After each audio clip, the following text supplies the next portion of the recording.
If you or a loved one is living with cancer, you probably have two focal points: how to rid yourself of it and how to prevent it from coming back. You'll get some terrific information today on Cancer Concepts and Complements with Dr. James Belanger. We'll explore natural medicines which may enhance conventional therapies, share cutting-edge research, and offer insight on how diet and natural medicines can play an important role in treating and preventing cancer. The information presented herein is in no way intended as a substitute for medical counseling. Now, here is Dr. James Belanger. Hello, everyone. Welcome to Cancer Concepts and Complements. I'm your host, Dr. James Belanger from the Lexington Natural Health Center in Lexington, Massachusetts. Today's topic is a type of leukemia called chronic lymphocytic leukemia. They also call it CLL for short. It is the most common leukemia in North America right now, and about 15,000 new cases of CLL in the U.S. every year.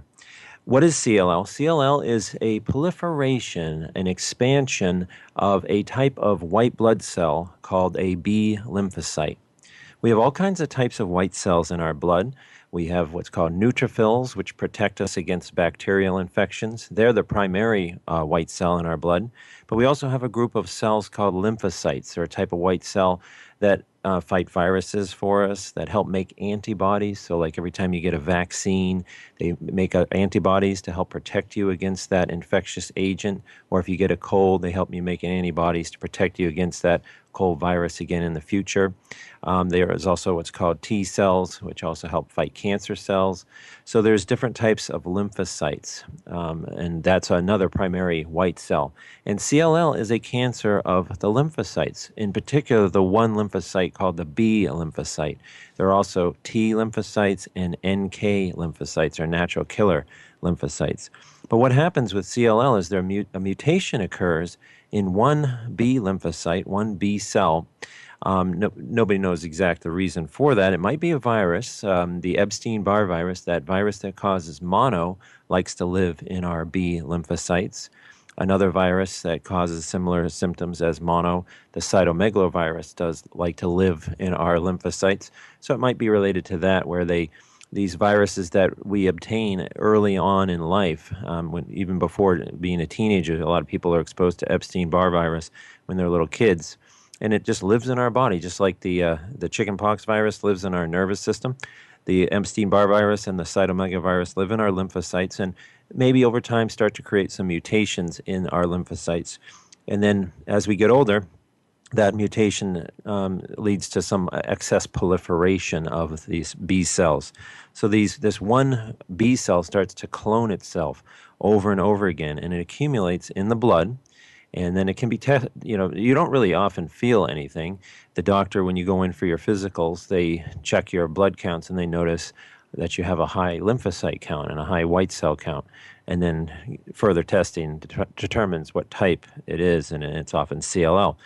It then also accumulates in the bone marrow, because that's where our white cells are made. So the bone marrow accumulates it. And then it also accumulates in lymphatic tissue, our lymph nodes. So some people get enlarged lymph nodes in their neck or their armpits, and other places where the lymph nodes are.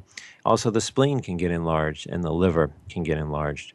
And now this is if you're going to have a cancer, this is one of the better ones to have, besides basal cell and squamous cell skin cancers, because a lot of people live a long life with CLL.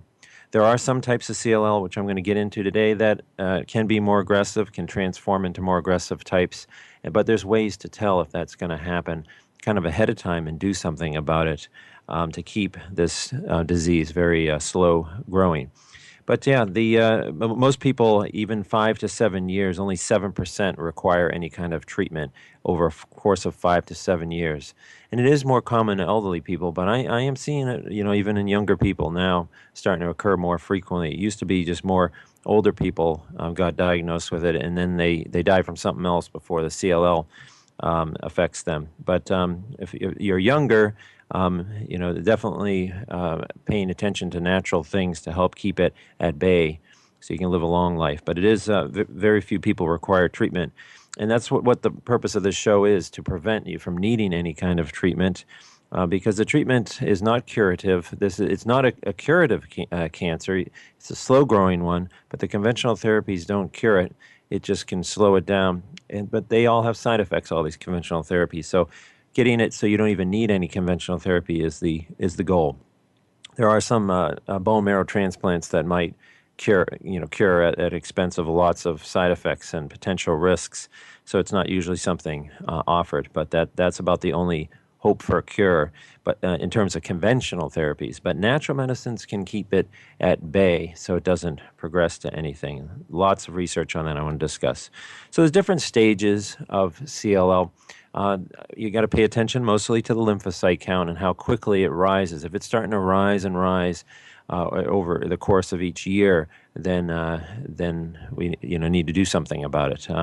Also, as the cancer cells accumulate in the bone marrow, it can cause you to become anemic, and that's something that makes a person often see the doctor in the first place. Is they start getting tired. And that's because those leukemia cells are accumulating in the bone marrow and crowding out the red blood cells. Or they start to have some bruising or bleeding because it crowds out the platelets.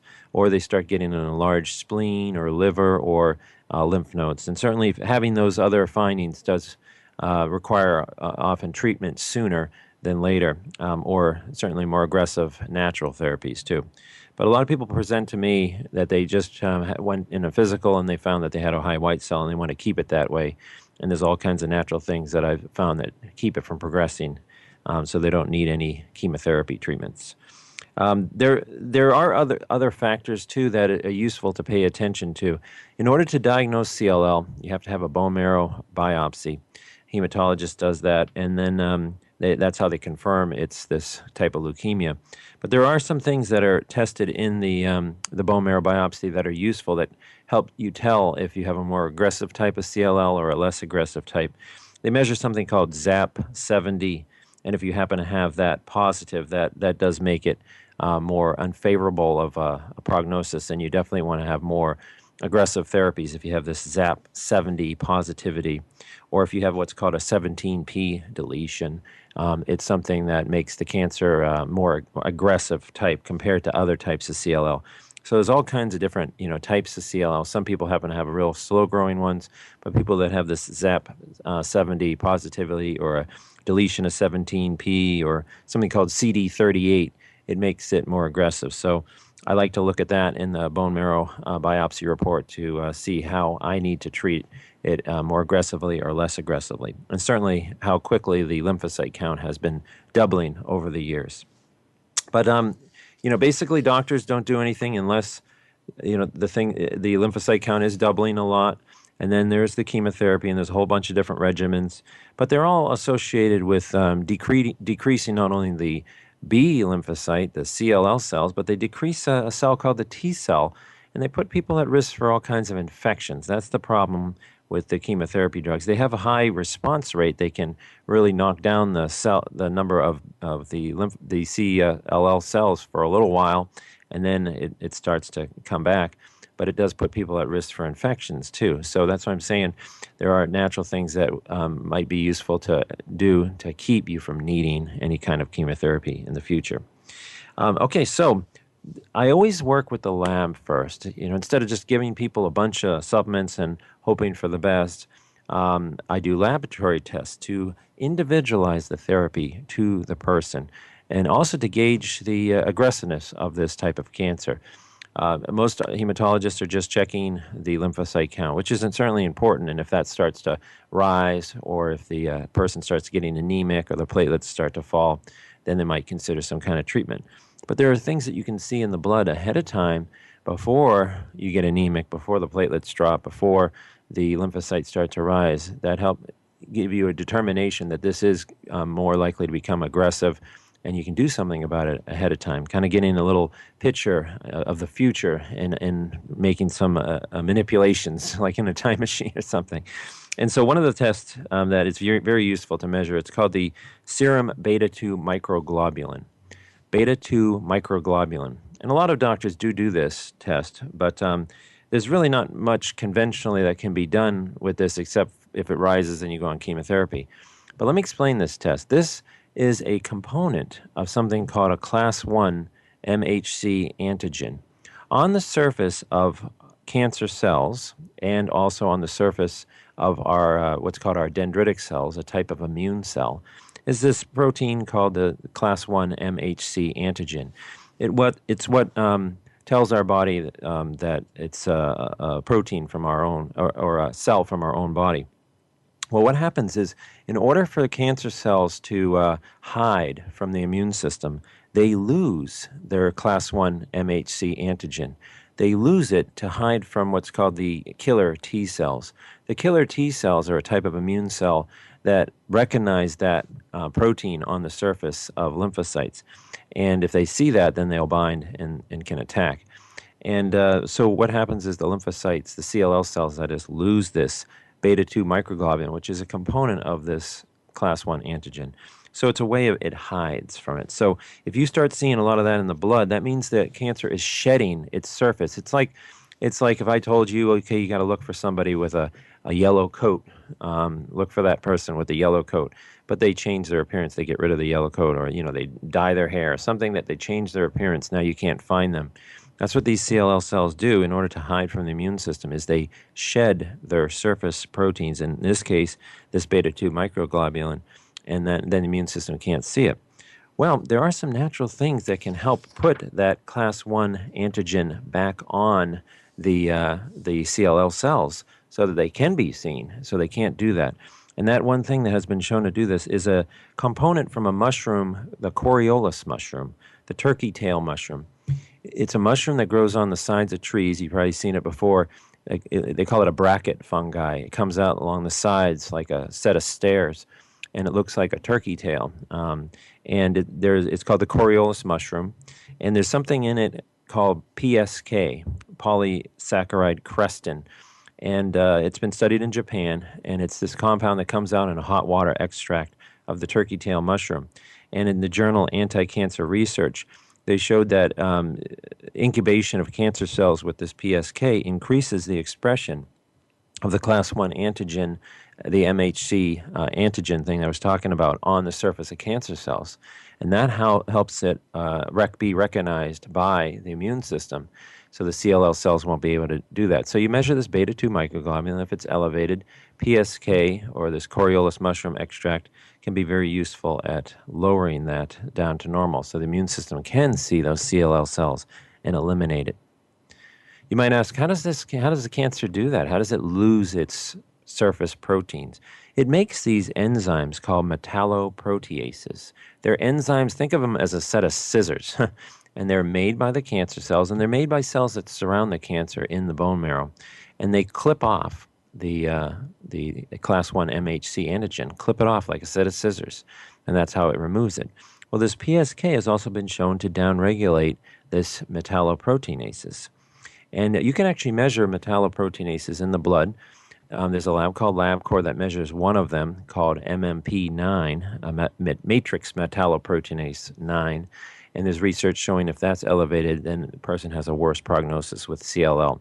And so you want to see that decline, because that's the thing that cancer cells are using to hide from the immune system. So we don't want to see that elevated. There's other MMPs, but they're not really readily available. There's one called MMP2 and MMP10 as well. And so some people have normal MMP9 but are making other ones. The PSK is very useful, and you can measure this beta-2 microglobulin. There is research done in leukemia with this PSK, not with a CLL leukemia, but it has been studied in people with AML, an acute myelogenous leukemia, another type, a much more aggressive type of leukemia, in the Cancer Immunology Immunotherapy 1984 journal. They took 73 patients and gave them chemotherapy by itself or chemotherapy with this PSK, Coriolis mushroom extract, and they found that they prolonged the remission period by 418 days. Chemotherapy alone, the remission period was 467 days. Chemotherapy plus the PSK regimen was 885 days. So that improved, probably because it helps the immune system see these AML cells and eliminate the ones that the chemotherapy wasn't able to get. It wasn't a cure by itself. Combination with a bunch of other things and useful lab tests can get a much better results. But that's one useful thing. Another thing is that is very useful to monitor is what's called the monocyte count. So in the bone marrow, besides these CLL cells, there are other types of cells, white blood cells that are forming, and we have cells that can detect and eliminate these abnormal CLL cells. And there's a type of white cell called the M1 macrophage, and the dendritic cell, the type 1 dendritic cell, that can act like inspectors and can, at least the M1 macrophage, can engulf and eliminate abnormal CLL cells. But if you don't have enough monocytes, then you don't have enough of these M1 macrophages. Monocytes are actually precursors to macrophages. So you can measure monocyte counts in the blood, and if that's low, there's research showing that patients are more likely to have progression of their disease. There's a study done in Leukemia Research 2013 where they took 80 patients with, they weren't treated at all with CLL and looked at how soon they needed some kind of treatment, and broke them up into 3 groups based on their monocyte counts in their blood. Monocytes is another type of white cell, and if the monocyte count was less than 250, they were more likely to have progression sooner of the disease, and they were certainly more susceptible to infections. So we want to make sure that the monocyte count is a good level. But then they also found in this study that if you had too many monocytes, then it also caused progression. Because there's actually 2 types of monocytes or macrophages. Monocytes turn into what's called a macrophage inside tissues like the bone marrow and stuff. And there's what's called the M2 macrophage that actually can promote the production of those matrix proteinases that I mentioned. So there are cells that surround these CLL cells that act as helpers to them. And there's what's called the M2 macrophage that can make these metalloproteinases, which remove the class 1 antigen so cancer can't be seen. We don't want to increase those. So how do you know if those are forming? Well, they produce a lot of what's called TNF alpha. And TNF alpha is something that can be measured in the blood. And there's research in a Czechoslovakian journal showing that patients with CLL were more likely to have progressive disease if they had high levels of TNF alpha in their blood, and low levels of something called TGF beta in the blood. Excess TNF alpha can often mean excess M2 macrophages and too much. So we want some macrophages, but not so many that they're producing excess amounts of this TNF alpha, which leads to production of blood vessel growth factors and this MMPs. All right, so what do you do about this? Well, there is something found in soybean. There are these 2 compounds found in soybean. One's called Genestein and one's called diazine, which is very good at normalizing monocyte counts, keeping them so they're not too low and not too high, and also reducing excess amounts of TNF alpha. And that is something, like I said, you can measure. There's a lab called Pharmacin Labs that measures TNF alpha. LabCorp measures it. And you want to make sure that is at a normal range, not too high, not too low. But if it's at high, then I often select soy isoflavones, compounds from it.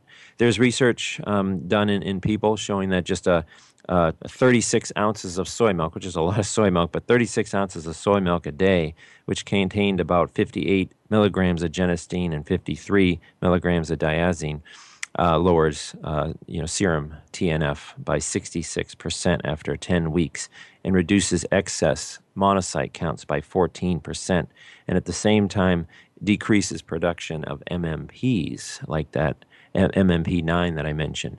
So soy isoflavones could be a really good thing. That was a large amount. I don't use soy milk as the medium because 36 ounces is a lot of soy milk. There are pills that one pill would contain 58 Genestein and 53 or so diazine, so I often use that.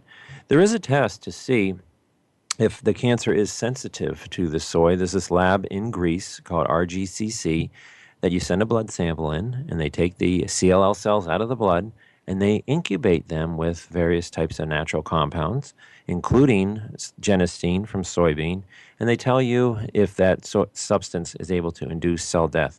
So I'll do that test often, and then I'll also do this TNF and monocyte counts. And if high TNF comes back, high monocyte counts, and in this, the Grease test says sensitivity of the Genestein, well, then it's a useful thing to add. Okay, I'm going to take a break, and when I get back, I'm going to talk about some other lab tests and some other natural things like green tea. This is Cancer Concepts and Compliments.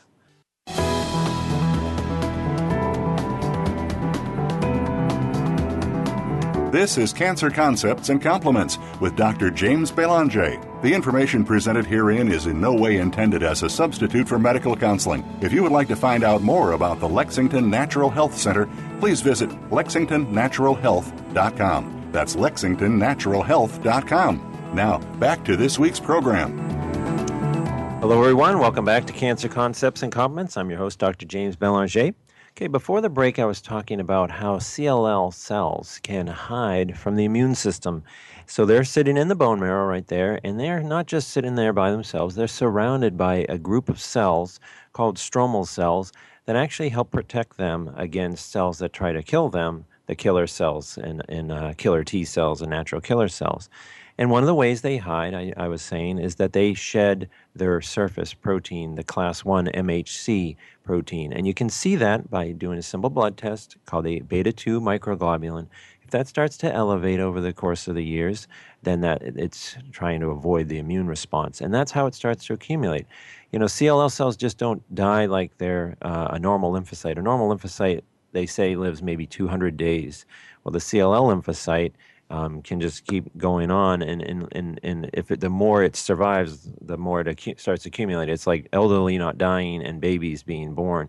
Eventually, there's a population issue, and that's what fills up the lymph nodes and the spleen and the liver, things like that. So we want to induce cell death, and one of the mechanisms of inducing cell death of these CLL cells is getting our killer cells, killer T cells and natural killer cells, to see them and destroy them. And so we talked about PSK from Coriolis as a useful thing that might help them be detected. And then soy isoflavones, like something called Genestein, that help decrease these inflammatory cells that surround them. But there's another cell that surrounds the cancer cells that help protect it, and they're called the regulatory T cells. They are a type of T cell that don't destroy these CLL cells, but can protect it. And the cancer can accumulate these around them in the bone marrow and in places like the lymph nodes and things like that. And these regulatory T cells make something called IL-10 or interleukin 10.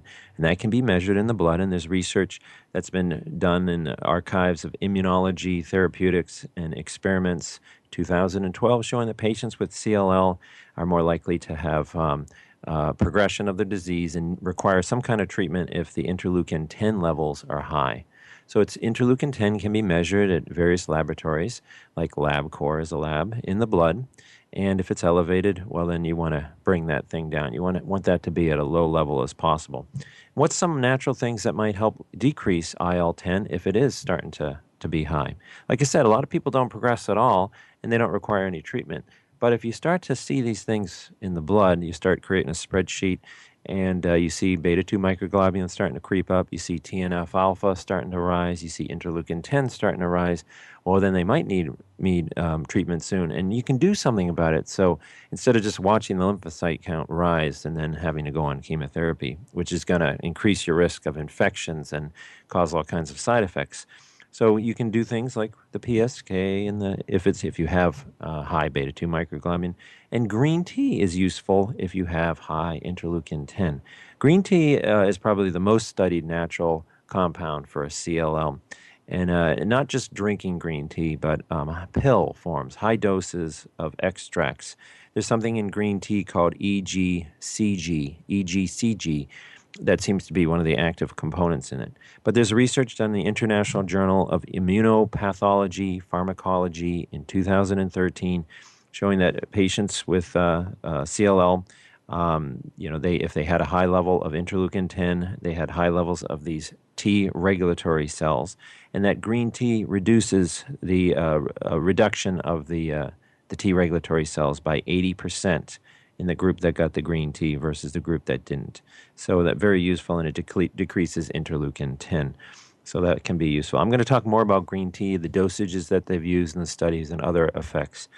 But continuing on, other things that lower interleukin 10, if it's really high, green tea is not doing the trick. Interleukin 10 can be increased by something called COX-2 and PGE2. So these regulatory T cells and even the CLL cells themselves can take fatty acids from your diet and make something called PGE2 out of it.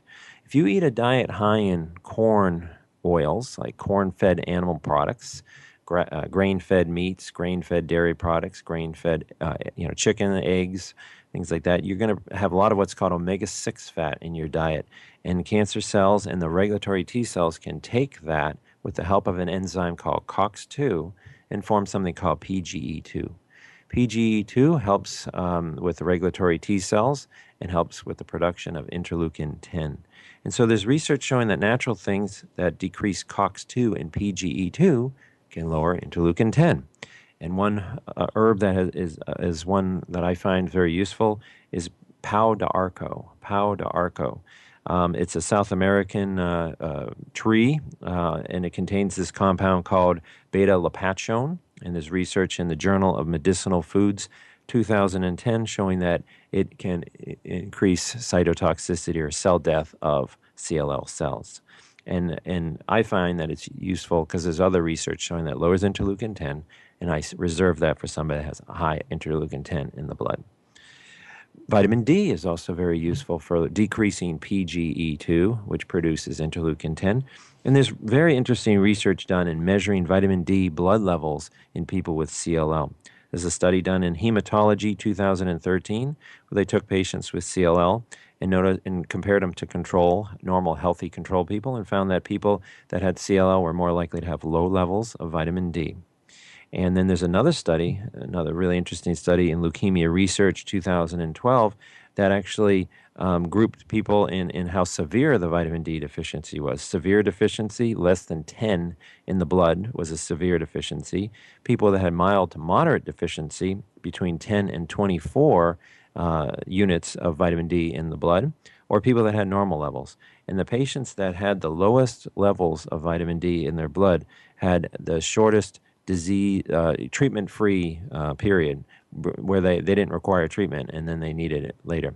So their disease progressed faster, in other words, when they had low levels of vitamin D. So that's a very simple thing, having your vitamin D level checked. A lot of people are deficient because we're inside all the time, and you definitely want it, according to this study, to be over 24. Most labs say between 30 and 100 are normal. So I usually go somewhere in the mid-range, 50 or 60.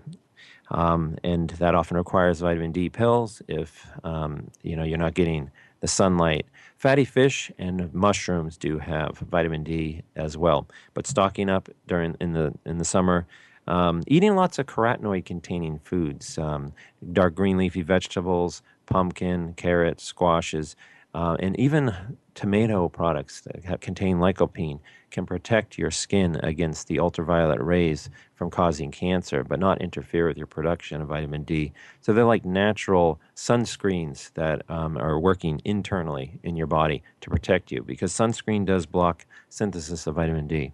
If you still don't want to get any sun, then just take a vitamin D pill, and that's a useful way to make sure that you're going to have good levels of that.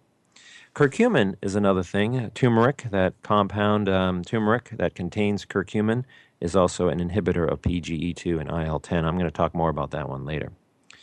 Okay, now, so that will help by decreasing interleukin 10 will help our immune system see these CLL cells better. Okay, then what happens is our immune system activates the T cells, and there's killer T cells and T helper 1 cells. And those are the ones that we want a lot of. We don't want a lot of those regulatory T cells, but the killer T cells and the T helper 1 cells. And the killer T cells are called CD8 T cells, and the T helper 1 cells are marked by something called CD4. There's more designations than just CD4, but there's a research study in Spain showing that patients that have higher levels of CD8 cells in their blood and higher levels of CD4 were more likely to have improved survival and not require treatment as soon as somebody that has low levels of T cells. And so that's something useful to monitor. Any lab can do that, where you measure CD8 T cells, CD4 T cells, and making sure that they're good levels. Patients that don't have high levels of CD8 killer T cells or CD4 T helper 1 cells, I often prescribe thymus extracts. Thymus is a compound that it's a gland in our chest that does decline in function as we get older. And that might be another reason why CLL and other cancers are more common as we get older. But there's research showing that if you take a thymus gland from certain animals like calves and make extracts of them, there are these peptides that help, thymic peptides they call, that help our immune system produce more of these killer T cells and T helper 1 cells. And there's a study done in a Russian journal in 1986 where they took 14 patients with CLL and found that it helped increase these types of killer T cells. So that's a useful thing that helpful to help. Because median survival is much higher when the CD8 count was high versus those that had low. Median survival in patients with CLL was 149 months in those that had high CD8 counts versus 82 months with lower levels. So again, you don't have an army to eliminate these CLL cells. You don't have enough of these killer T cells and T helper 1 cells. You can't mount as strong a reaction to keep these CLL cells from dividing.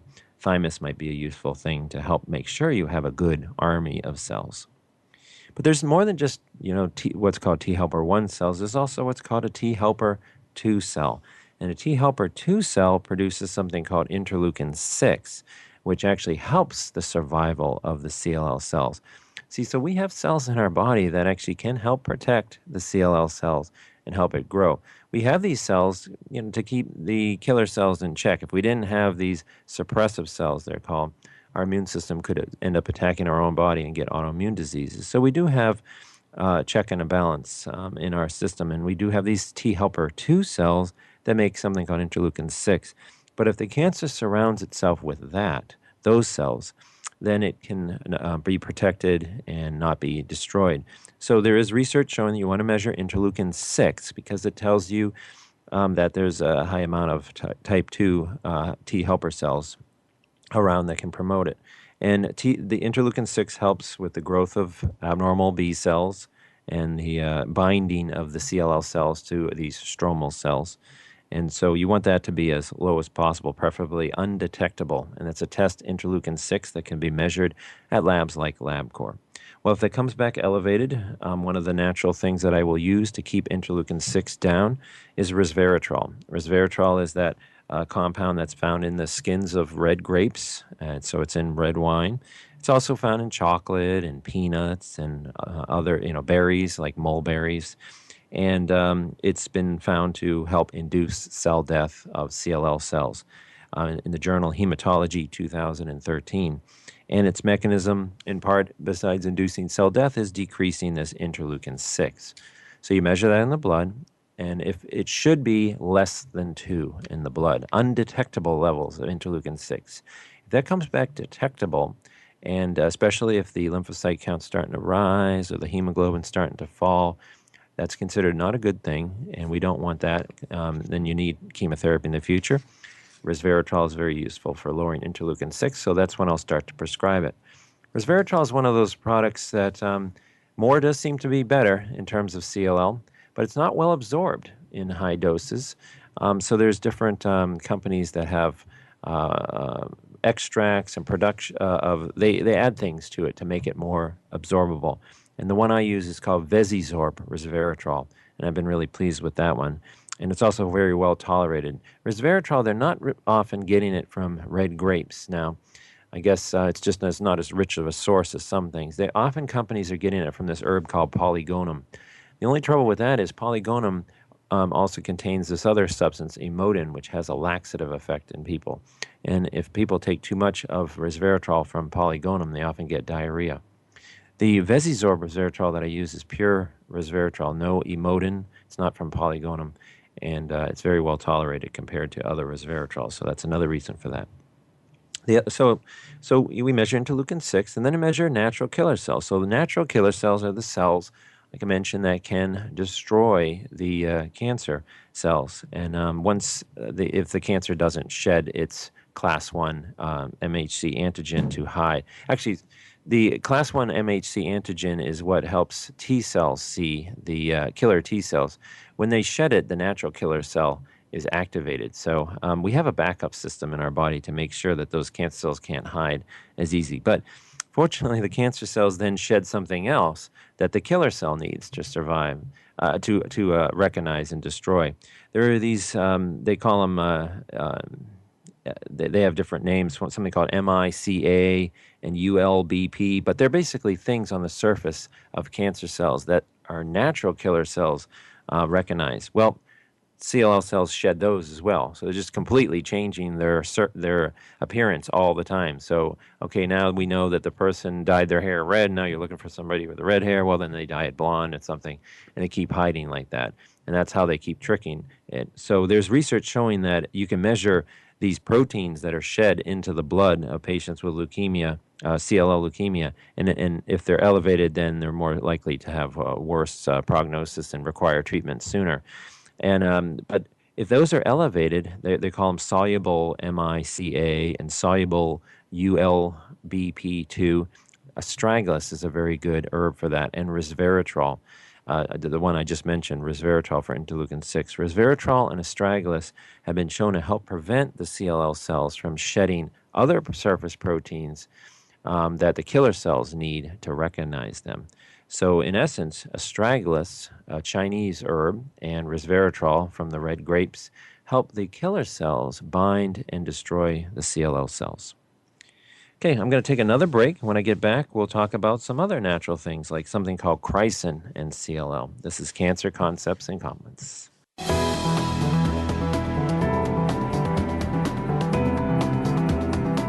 This is Cancer Concepts and Compliments with Dr. James Belanger. The information presented herein is in no way intended as a substitute for medical counseling. If you would like to find out more about the Lexington Natural Health Center, please visit lexingtonnaturalhealth.com. That's lexingtonnaturalhealth.com. Now, back to this week's program. Hello, welcome back to Cancer Concepts and Compliments. I'm your host, Dr. James Belanger. So let's continue our discussion about natural killer cells and CLL. So natural killer cells are cells that can eliminate the CLL cells. It's very common for people that have CLL to have poorly functioning natural killer cells. There's a test called the Natural Killer Cell Functional Assay where you send a blood sample into a lab. There's a lab called Pharmacin Labs in Wisconsin that does this test. And they take your killer cells, your natural killer cells, and mix them with leukemia cells, not your own leukemia cells, but just a stock of leukemia cells, and see over 4 hours how many leukemia cells are destroyed by your natural killer cells. And there's research showing that that if that's low, then it leads to worse prognosis than somebody that has a normal killer cell. But it's very frequently abnormal, and that might be one reason why those CLL cells started to accumulate in the first place. Like I said, there's maybe something mutates the B cell, like an Epstein-Barr virus, and it leads to mutation, and then the cell starts to proliferate. If the natural killer cells are functioning properly, those cells should be eliminated, and then you never have CLL form in the first place. So that's a common thing. There's research in the European Journal of Hematology 1990 in Greece showing that patients with CLL frequently have low natural killer cell activity. And the worse it is, the more severe the disease course, the more likely to have complications like infections. So we want to do some things to improve natural killer cell function. So anybody that has a low natural killer cell activity test, I'll use numerous things. I mentioned PSK. Coriolis sometimes is helpful. It's pretty tricky to get the natural killer cells improved with CLL if it's very low. But some other useful things is something called chrysin, which is from passion flower. The herb passion flower contains this compound called chrysin, which has been studied in the journal In Vivo 2012, in vivo in animals to improve natural killer cell activity in animals with leukemia. So that is one thing I will often use. Resveratrol, that compound that I just mentioned that can lower the interleukin 6 and help with natural killer cells recognition of CLL cells, has also been shown to increase the levels of what's called perforin in natural killer cells. In order for a natural killer cell to destroy a leukemia cell, it needs to bind to it, and once it binds, it releases something called perforin, which perforates the pokes holes in the CLL cells. Resveratrol has been shown in the Cancer Biology Therapeutics Journal 2012 to increase perforin and the binding of natural killer cells to the CLL cells. So that's something to so it's a simple test. You do a natural killer cell function assay, and if it's low, using things like chrysin, resveratrol, PSK, and see if it improves after a month or so. If it doesn't, there's other things like modified citrus pectin. There's something in citrus fruits called pectin. That's the stuff that you make jelly out of. It's a soluble fiber that thickens things. Well, there's research showing that modified citrus pectin, which is available as a company, they call it Pectisol, that helps increase natural killer cell activity and reducing leukemia cells that way. So that's another option. But those cancer cells like to hide from those natural killer cells. And a natural killer cell and killer T cells, in order to be told to go into the bone marrow and attack a CLL cell, they're told by something called interleukin 2 receptor, or interleukin 2. Interleukin 2 is a compound released by our T helper 1 cells that activates natural killer cells and activates killer T cells. And in order to activate, this thing called interleukin 2 has to bind to a killer cell membrane and stimulate it. Well, the cancer cells, the CLL cells do this, and lymphoma cells like to do this. They take those scissors out again, and they clip out that interleukin 2 receptor from the natural killer cell. And how do they do that? Through the production of those MMPs that I just mentioned, MMPs, which we need to do things to lower. And I mentioned Genestein from soy can lower that. Grapeseed extract is also very useful for decreasing MMPs. But MMPs then clip off not only the proteins that the killer cells use to recognize it, but they clip off the interleukin 2 receptor that our killer cells, killer T cells, and natural killer cells need to become activated. So you can measure that in the blood. It's called the soluble interleukin 2 receptor. And if you see high levels of that, that's associated with more likely to need treatment sooner, progression of the disease, and so you want to do things that lower that. So anything that decreases MMPs can decrease soluble interleukin 2 receptor. So grapeseed extract, Genestein, astragalus is also very useful. I talked about that. Okay, now so that's about immune system. Now the other angle you want to take besides getting the immune system to recognize the cancer and eliminate it is to starve the cancer of things that it uses to make blood vessels. Just like a solid tumor, leukemia cells are in the bone marrow, and in order for them to expand beyond what's considered normal expansion, they need to make more blood vessels. And they do this also in the lymphatic system, in the lymph nodes, in the spleen. They need to make more blood vessels. And they use various compounds in order to do that. Copper seems to be really important in the production of blood vessels in leukemia cells. And there's research showing that just measuring serum copper, if it's elevated, then patients were more likely to have worse prognosis and require treatment sooner. And so there's a journal, International Journal of Hematology, 2014, saying just measure serum copper. It's more likely to be an aggressive disease if that's elevated. Well, if it comes back elevated, there are natural things like zinc, for example, or N-acetylcysteine that can lower serum copper levels. So those are some options as well. So that's one thing that will starve the cancer. So you take away excess amounts of copper. You want some copper, but if there's too much copper, that might not be good. Then another thing is VEGF, vascular growth factor. VEGF, vascular growth factor, if it's elevated, is more likely to lead to more progressive disease. And there's research in the British Journal of Hematology in 1999 showing that patients that had serum VEGF levels over 194 were more likely to have advanced disease. So we want to do things to help keep the serum VEGF as low as possible. So that's a simple test that can be measured at a lab called LabCorp. And if it's elevated, this is where green tea also comes into play. So I mentioned green tea might reduce interleukin 10 and help decrease what's called regulatory T cells from protecting the CLL cells. But green tea also can lower VEGF, take away a blood vessel growth factor from the cancer cells so they can't expand. And there is phase 1 and phase 2 human trials on green tea extracts, concentrated pills, and helping to induce cell death of CLL cells and improve, like reducing lymph node enlargement, reducing the sizes of lymph nodes and things like that. And so the first study was done in the Journal of Clinical Oncology in 2009 at the Mayo Clinic, and they used various dosages of green tea. And they found that the patients that had the best response, meaning a reduction of their lymph nodes by at least 50%, reduction in their lymphocyte counts in the blood, needed at least 1,400 milligrams twice a day of this thing called EGCG. EGCG is an active compound found in green tea, and that's the amount that was required in order to have any effect.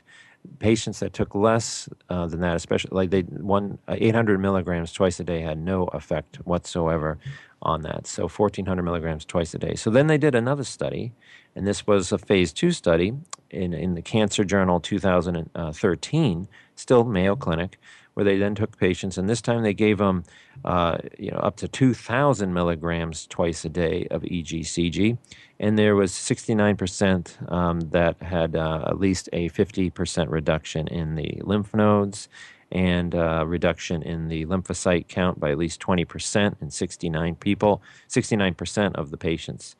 That's a pretty high dose, and I don't usually see that anybody needs that much. But I always dose more than 800 because that was found not to be effective. Because when you taste too much green tea, it can cause nausea and it can raise liver enzymes. There were some people that had raised liver enzymes with that high amount. So I don't find people who have raised liver enzymes with a lower dose. I think that was a little excessive in that particular study. And then I also use other things with green tea to make it work better and synergize with it. There is a study done. It was also done at the Mayo Clinic, but this one was done in test tubes in vitro, showing that curcumin can enhance the effectiveness of green tea, EGCG, and I've certainly seen that clinically. There's a study done in the Clinical Cancer Research Journal 2009 where they gave the EGCG, the green tea, first, and then curcumin. So they gave like a 24-hour exposure of the CLL cells to EGCG and then curcumin, and that led to a much improved cell death of the cancer cells than either one alone, or even in that reverse. So what I typically do is I'll give the green tea for 24 hours, and then curcumin, and then a day off, and then again green tea, then curcumin. And then you don't require as high of a dose of the green tea, and then it's much better tolerated. And curcumin, I mentioned, maybe helps decrease that interleukin 10 at the same time. So this combination seems to induce cell death, because remember, those CLL cells don't die like they're supposed to. They can live on, and then they start to accumulate. So this is useful, and it induces cell death. It helps maybe take away some blood vessel growth factors. And the green tea at least helps the immune system and the curcumin recognize the cancer. So it's kind of working three-angle approach. Cell death, helping to starve the cells of blood vessels, and helping the immune system see the cancer at the same time. There's other blood vessels that play a role, blood vessel growth factors that play a role besides VEGF, and one of them is called interleukin 8. That's another thing that can be measured in the blood. British Journal of Hematology 2003 show that patients that have high levels of interleukin 8 in their plasma, in their blood, had shorter survival periods and more likely to have progressive disease. So it's something that can be measured. You want to keep that low. And what I often use that keep that low is something found in onions and apples called quercetin, Quercetin. Quercetin. Quercetin is a natural bioflavonoid found in those foods. It's been studied in test tubes against CLL and showed to induce cell death. The Greece lab that I mentioned, RGCC, does test the sensitivity of the CLL cells to quercetin. If it comes back high and a person has high interleukin 8, well, then that makes it more indicated to use that. I don't use quercetin itself. It's one of those things that is not as well absorbed. They have other forms of it that are more absorbable. I use one called alpha-glycosyl isoquercitrin, because it's a lot more bioavailable, more absorbable. And that's by a company called Integrative Therapeutics. I find that's very useful for lowering interleukin 8 and achieving a higher level of it in the blood to induce cell death of the leukemia cells. So there's other blood vessel growth factors that can be measured, like something called angiopoietin, angiogenin, IGF, and there's numerous things that affect that. But grapeseed extract, I was talking about earlier, grapeseed extract has the ability to decrease those MMPs, the things that cleave off the surface proteins from the cancer cells so they can't be seen by the immune system. But grapeseed extract also has the ability to take away some blood vessel growth factors from the CLL cells, like something called angiopoietin, angiogenin, and what's called insulin growth factor 1. And there's research showing that if any one of those are elevated, that patients are more likely to have progressive disease. For example, the European Journal of Hematology in 2006 showed that if IGF-1 was more than 93 units, then it's more likely to have progressive disease. Grapeseed extract is very useful for that. So I hope you enjoyed the show. Next week, I'm going to be actually interviewing a person who does guided imagery in cancer. His name is Avionium Lerner. So look forward to that show. We'll talk to you next week. Have a good day.